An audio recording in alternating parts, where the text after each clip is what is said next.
Clive Staples Lewis, better known as C.S. Lewis, was born into a book-filled home in Belfast, Ireland, on November 29, 1898.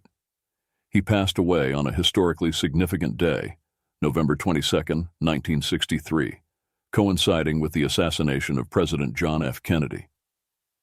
Lewis grew up with his older brother Warren, with whom he shared a lifelong friendship.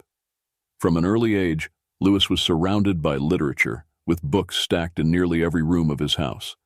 This environment fueled his vivid imagination, leading him to spend his childhood days immersed in reading and creating fantastical stories. These early experiences of conjuring up worlds inhabited by dressed animals and knights in armor notably influenced his first novel, Boxen, which he penned at the tender age of 12. This foundation in storytelling and love for the imaginative would later define his celebrated works in literature. The early death of C.S. Lewis's mother when he was just 9 years old marked a profound turning point in his life. In his autobiography, Surprised by Joy, Lewis poignantly reflects on the profound impact of her passing, stating, "With my mother's death, all settled happiness disappeared from my life. There was to be much fun, many pleasures, many stabs of joy, but no more of the old security. It was sea and islands now. The great continent had sunk like Atlantis. This event not only robbed him of his mother, but also, effectively, his father." In a state of grief, Albert Lewis distanced himself from his sons, deciding to send them to boarding school. This decision, as Warren Lewis lamented, was catastrophically misguided, entrusting them to a school run by a headmaster who was later declared insane. Warren bitterly remarked on their father's choice, indicating it as an example of his uncanny flair for making the wrong decision. This traumatic period in Lewis's childhood, characterized by loss and the unsettling experience at the boarding school, would deeply influence his personal and literary development.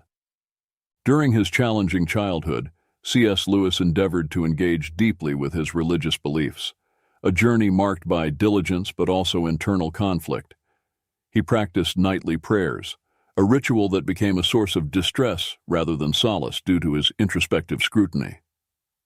Lewis was haunted by a false conscience, a term he used to describe his obsessive concern over the sincerity of his prayers. He was taught that merely reciting prayers was insufficient. One must also contemplate their meaning. This led to a cycle of repetition, as he would question the authenticity of his focus during prayer, often concluding that he hadn't been fully present in thought. As a result, he would pray again, hoping to correct this perceived oversight, but to no avail. This practice spiraled into a cause of insomnia and intense nightly agony. Lewis himself reflected on this period, noting that continuing down this path might have driven him to madness. This experience underscores the complexity of Lewis's early spiritual life, revealing a profound struggle with faith and the pressures of religious conformity. Don't forget to subscribe to the channel and hit that like button. It really helps us keep bringing quality content to you. At the age of 16, C.S. Lewis's educational journey took a pivotal turn when he was placed under the tutelage of W.T. Kirkpatrick, affectionately known as Kirk, or the Great Knock. Kirkpatrick, a formidable intellect and educator, profoundly influenced Lewis's analytical and expressive abilities. Their initial encounter vividly illustrates Kirk's rigorous pedagogical method. Upon Lewis's casual observation about the wildness of Surrey's landscape, Kirk challenged him to define wildness and justify his expectations, revealing Lewis's use of the term as vague and unfounded. This meticulous scrutiny of thought and language set the tone for Lewis's entire tutelage under Kirk, instilling in him a foundational discipline in thinking, writing, and speaking with precision and logic. Kirkpatrick's influence extended beyond mere academic instruction. He shaped Lewis's approach to critical thinking and expression, qualities that would become hallmarks of Lewis's literary and academic career. Lewis's time with Kirk not only honed his skills, but also imbued in him a profound respect and gratitude for his mentor. attributes that Lewis acknowledged throughout his life. The clarity and rigor Lewis developed under Kirkpatrick's guidance were evident in his meticulously crafted arguments for faith, his precise use of language, and his effective teaching style. Even after Kirkpatrick's death, his intellectual legacy continued to resonate with Lewis, influencing his writing as though Kirk's discerning eye were perennially overseeing his work. This mentorship was instrumental in developing Lewis's distinctive voice, one that would come to be revered in both literary and scholarly circles. C.S. Lewis's journey from atheism to a deeply held Christian faith was influenced by a constellation of experiences, pivotal among them being his encounter with George MacDonald's Phantasts. This moment marked a significant turning point for Lewis. Upon reading MacDonald's work, he experienced what he initially described as a bright shadow that later, upon reflection, he understood to be holiness. This encounter with MacDonald's literature introduced a transcendent quality to Lewis's life, sparking a profound transformation in his spiritual outlook.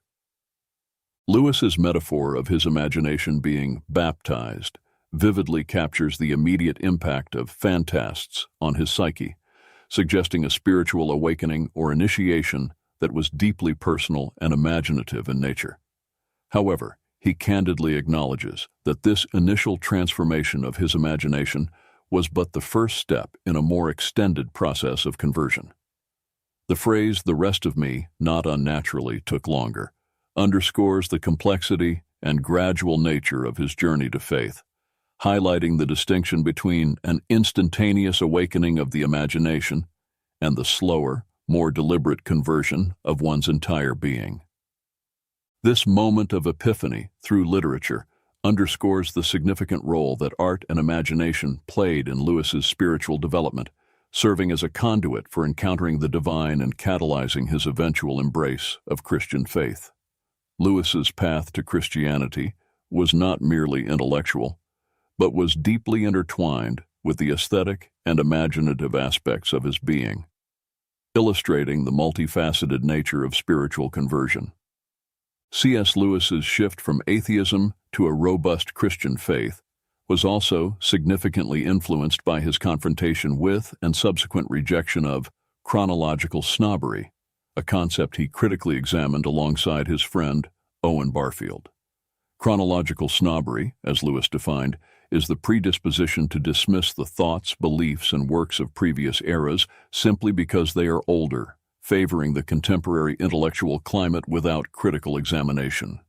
This uncritical acceptance assumes that modern ideas are superior merely because they are current, neglecting the fact that each era, including the present, harbors its own set of misconceptions and limitations.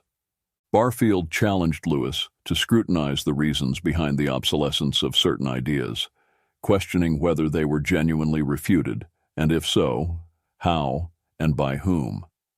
This line of questioning opened Lewis to the realization that every age has its characteristic illusions, which can be corrected only by engaging with the wisdom of the past.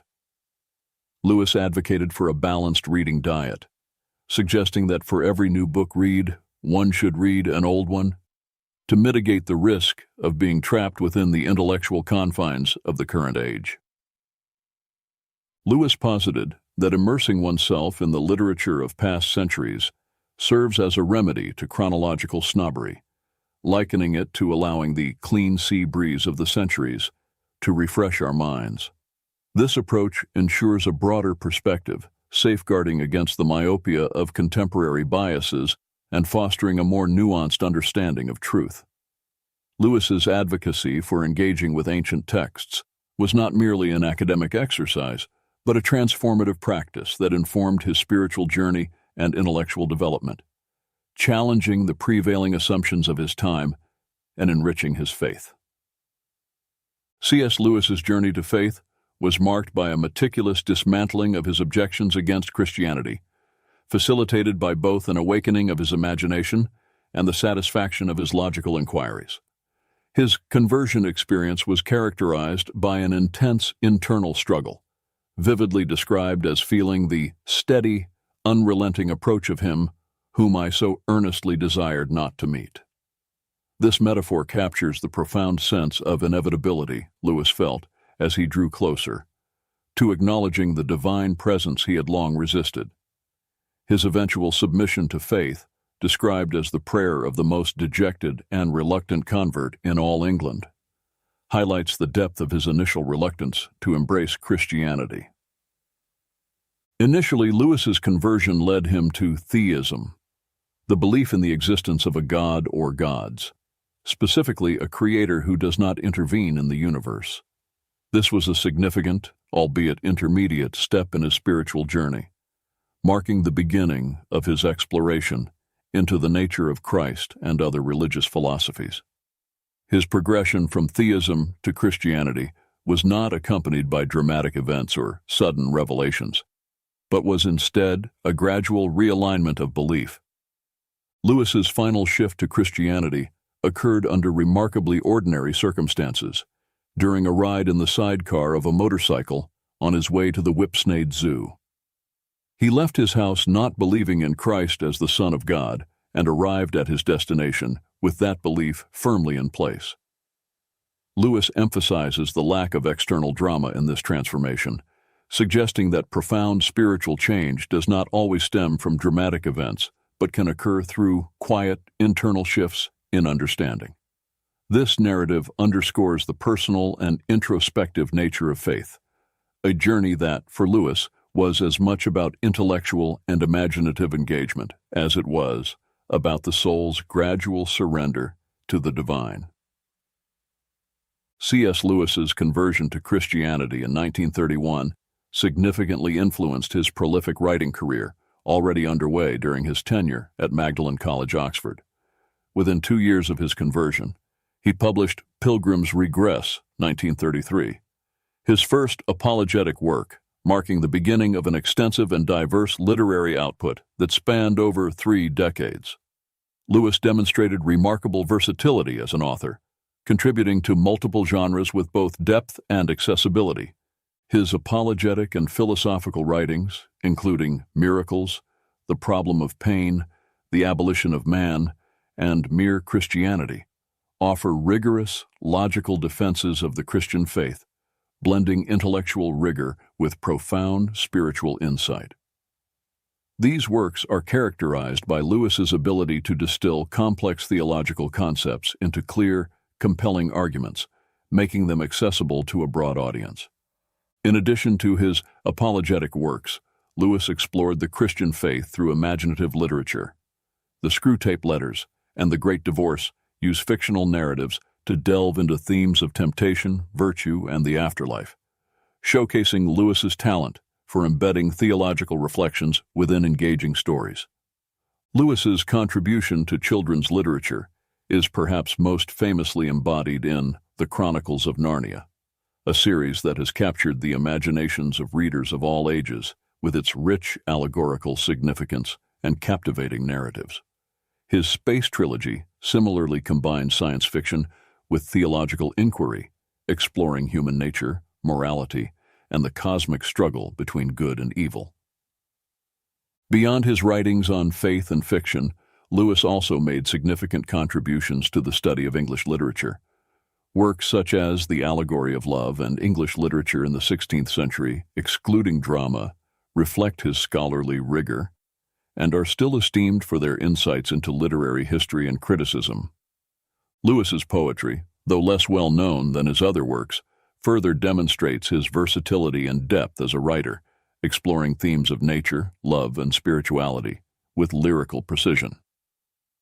Throughout his career, Lewis's writings were unified by a commitment to exploring and articulating the truths of the Christian faith, whether through direct apologetic argument, allegorical storytelling, or scholarly analysis. His legacy endures not only in the breadth of his literary contributions, but in his ability to engage readers in a profound dialogue about faith, morality, and the human condition. C.S. Lewis's life was enriched by his engagement with a close-knit community of friends and intellectuals, most famously through his participation in the Inklings, a group of writers, scholars, and thinkers who shared a common interest in literature, faith, and the imaginative. The Inklings convened regularly from 1933 to 1963, initially gathering in Lewis's rooms at Oxford, and later at the Eagle and the Child pub, affectionately known as the Bird and Baby. This assembly included notable figures such as Lewis's brother Warren, J.R.R. Tolkien, Dr. R.E. Havard, and Charles Williams, among others like Neville Coghill, Hugo Dyson, Owen Barfield, and Adam Fox. The essence of these meetings lay in the sharing and critique of works in progress, fostering an environment of creative feedback that was both rigorous and supportive. Members of the group would present drafts of their ongoing projects, which ranged from Tolkien's early renditions of The Lord of the Rings to Lewis's drafts of The Great Divorce and Warren Lewis's historical works. This practice of reading and critique was central to the group's purpose, offering a space where ideas could be challenged and refined in a spirit of camaraderie. The Inklings' gatherings were characterized by their intellectual rigor, spirited debate, and mutual respect, all infused with a sense of humor and laughter. The feedback and discussions were straightforward and uninhibited, reflecting the group's commitment to honesty and improvement in their creative endeavors. This unique blend of critique and camaraderie contributed significantly to the development of some of the 20th century's most influential literary works. Beyond the literary contributions, the Inklings also represented a profound source of personal support for its members, including Lewis, offering a space where faith, philosophy, and life's challenges could be openly discussed. The group's impact extended beyond their immediate literary output, influencing broader discussions on Christianity, mythology, and the role of storytelling in human culture. The legacy of the Inklings, thus, lies not only in the remarkable works produced by its members, but also in the model of intellectual fellowship and creative collaboration they embodied. C.S. Lewis's marriage to Joy Davidman is a profoundly moving chapter in his life, one that has captured the imagination and hearts of many through its depiction in film adaptations like the BBC's and Hollywood's Shadowlands. Although the Hollywood version, featuring Anthony Hopkins as Lewis and Deborah Winger as Joy, takes creative liberties that introduce inaccuracies, Douglas Gresham, Joy's son and Lewis's stepson, has acknowledged the film's emotional truth, suggesting it captures the essence of Lewis and Joy's relationship. Joy Davidman, a writer in her own right, brought a profound change to Lewis's life. Their marriage began under the shadow of her battle with cancer, with little hope for a long future together. This context imbued their relationship with a poignant sense of urgency and depth. Remarkably, shortly after their marriage, Joy experienced a temporary remission of her cancer, granting them a brief but intense period of happiness and mutual fulfillment. For 2 years, they enjoyed a life enriched by love, intellectual companionship, and shared creativity, making the most of their unexpected time together. This interlude of joy was, however, short-lived. Joy's cancer eventually returned, leading to her death in 1960. The story of Lewis and Joy's marriage, particularly the way they faced her illness and cherished their time together, speaks volumes about Lewis's capacity for love, his deep emotional resilience, and the ways in which this profound personal experience influenced his subsequent writings and reflections on love, loss, and faith. Their relationship, with its deep emotional and spiritual connection, not only provided Lewis with personal happiness, but also enriched his understanding of suffering, love, and the human condition. This understanding would permeate his later works, offering his readers a deeper insight into the complexities of faith and the power of love to transform lives even in the face of death. C.S. Lewis's appearance on the front cover of Time magazine on September 8, 1947, marked a significant moment in his public recognition, particularly in the United States. The cover, with the heading, Oxford's C.S. Lewis.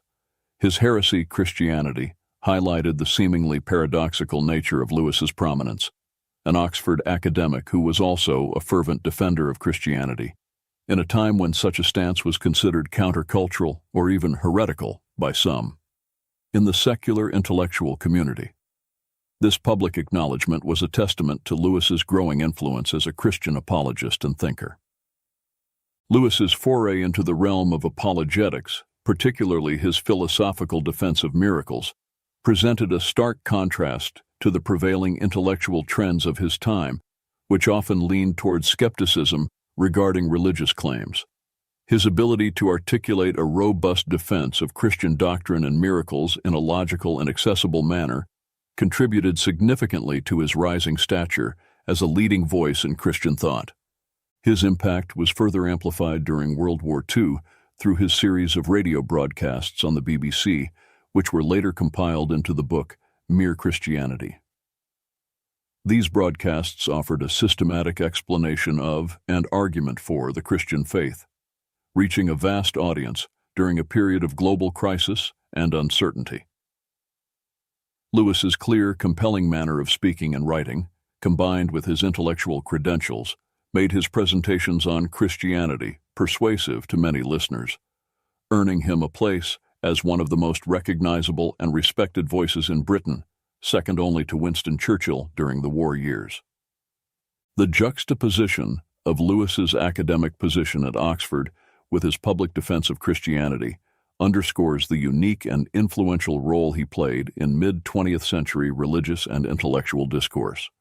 His work not only bridged the gap between scholarly and popular audiences, but also provided a sophisticated yet understandable argument for faith in an increasingly skeptical world. The enduring appeal of C.S. Lewis's writings lies in his masterful synthesis of reason and imagination, a blend that invites readers to explore the depths of Christian faith with both the mind and the heart. Lewis's assertion that Christianity, if false, is of no importance, and if true, of infinite importance, encapsulates the crux of his apologetic approach. He challenges readers to consider the weight of Christianity's claims, positing that such claims demand a response of either total acceptance or outright rejection, with no middle ground for indifference. Lewis's analogy of believing in Christianity as one believes in the sunrise is particularly illuminating. He suggests that faith in Christianity, much like the belief in the sunrise, is not based solely on direct observation, but also on the way it illuminates and makes sense of the world around us. This perspective underscores the comprehensive explanatory power of Christian doctrine, which, according to Lewis, offers a coherent framework for understanding reality, morality, and human experience. Throughout his body of work, Lewis navigates the realms of reason and imagination with equal prowess. His philosophical and apologetic writings engage the intellect, presenting logical arguments for the truth of Christianity, while his fictional works, such as The Chronicles of Narnia and the Space Trilogy, enchant the imagination, embedding theological themes within captivating narratives. Lewis's ability to speak to both the intellect and the imagination is a testament to his conviction that faith and reason are not antagonistic, but complementary. His writings invite readers to a holistic engagement with Christianity, encouraging them to see it not merely as a set of doctrinal statements, but as a truth that shapes one's entire understanding of the world. This approach has made Lewis's works not only accessible, but deeply resonant with a wide audience, ensuring their relevance and impact long after their publication.